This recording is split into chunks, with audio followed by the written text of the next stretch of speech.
মুরগির মাংসর সলিড পিসগুলোকে এরকমভাবেই কিন্তু আপনারা কোপ্তা কারি বানিয়ে দারুণ একটা রেসিপি বানাতে পারেন।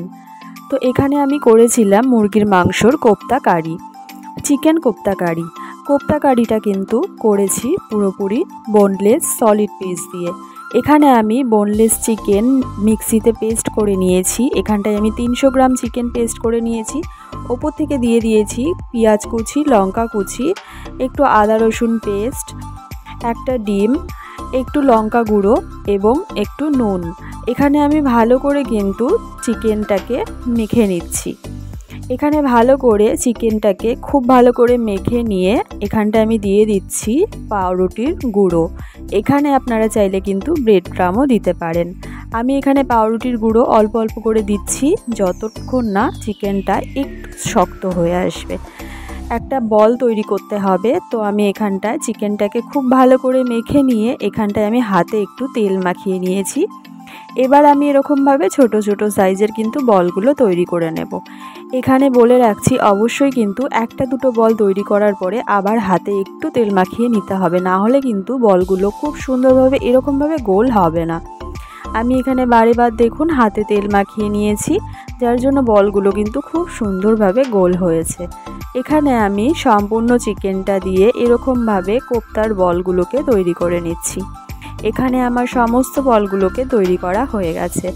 এবার আমি কড়াইতে নিয়ে নিয়েছি সাদা তেল। সাদা তেলটাকে গরম করে এখানে আমি 5টা 6টা করে বল এভাবে কিন্তু উল্টে পাল্টে ভেজে নেব। এখানে অবশ্যই কিন্তু গ্যাসের আঁচটা লোতে রাখতে হবে। লোতে রেখে একটু টাইম নিয়ে কিন্তু এই বলগুলোকে ভেজে তুলে নিতে হবে। এভাবেই কিন্তু আমি উল্টে পাল্টে বলগুলোকে চারিদিকে ভেজে নিয়েছি লাল লাল করে। আপনারা কিন্তু এইভাবে ভেজে যদি না নিতে চান তাহলে আপনারা স্টিম করেও নিতে পারেন। এক্ষেত্রে বলে রাখি স্টিম করলে আপনাদেরকে 30 মিনিটের জন্য স্টিমে বসাতে হবে।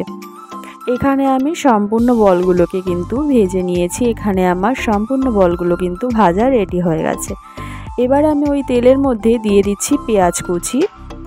পেঁয়াজ কুচি দিয়ে ভালো করে নাড়াচাড়া করে আমি দিয়ে দিচ্ছি আদা রসুনের পেস্ট, লঙ্কার বাটা, কাঁচা লঙ্কা বাটা। ভালো করে আবারও নাড়াচাড়া করে নিচ্ছি। নাড়াচাড়া করে নিয়ে দিয়ে দিচ্ছি কাশ্মীরি লঙ্কার গুঁড়ো, জিরের গুঁড়ো, ধনের গুঁড়ো, ঝাল লঙ্কার গুঁড়ো, লবণ।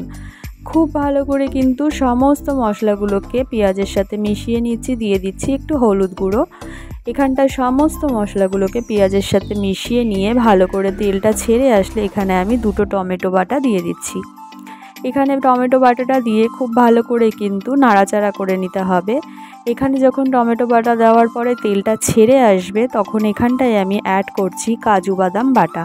এখানে কাজু বাদাম বাটাটা অ্যাড করে এখানটায় একটু জল অ্যাড করে আমি কিন্তু ভালো করে মশলাটাকে কষিয়ে নিচ্ছি।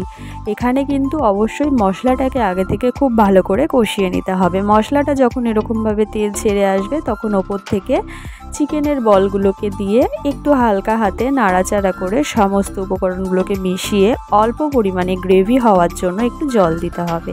তো এখানটায় আমি একটু গ্রেভির জন্য জল দেব, কিন্তু তার আগে মশলাটাকে একটু তেলটা বের করে নেওয়ার চেষ্টা করছি। তো এখানে দেখুন তেলটা আমার ছেড়ে এসছে মশলা থেকে, তখন আমি এখানটায় পরিমাণ মতন জল অ্যাড করে দিয়ে এবার আমি 5 মিনিটের জন্য ফুটতে দেব। এখানে কিন্তু বেশি পরিমাণে জল দিইনি, আমি এখানটায় অল্প পরিমাণে জল দিয়েছি। ফুটতেও কিন্তু অল্প পরিমাণে সময় লাগবে। 3 থেকে 4 মিনিট হয়ে যাওয়ার পরে আমি এখানটায় দিয়ে দিচ্ছি অল্প পরিমাণে বাটার, একটু ধনেপাতা কুচি, কাঁচা লঙ্কা চেরা এবং একটু গরম মশলা। ভালো করে নাড়াচাড়া করলেই কিন্তু রেডি চিকেন কোপ্তা কারি। চিকেন কোপ্তা কারি কিন্তু খুব সহজ একটা রেসিপি। খুব অল্প সময় কিন্তু রেসিপিটা তৈরি হয়ে যায়, খেতে কিন্তু দুর্দান্ত লাগে। আজকের রেসিপিটা ছিল এই পর্যন্তই। যদি এই রেসিপিটা ভালো লাগে তাহলে অবশ্যই একটা লাইক করে দেবেন, চ্যানেলটিকে সাবস্ক্রাইব করে রাখবেন। দেখা হচ্ছে নতুন কোনো ভিডিওর সঙ্গে। ততক্ষণ ভালো থাকবেন, সুস্থ থাকবেন আর অবশ্যই রেসিপিটা একদিন ট্রাই করবেন।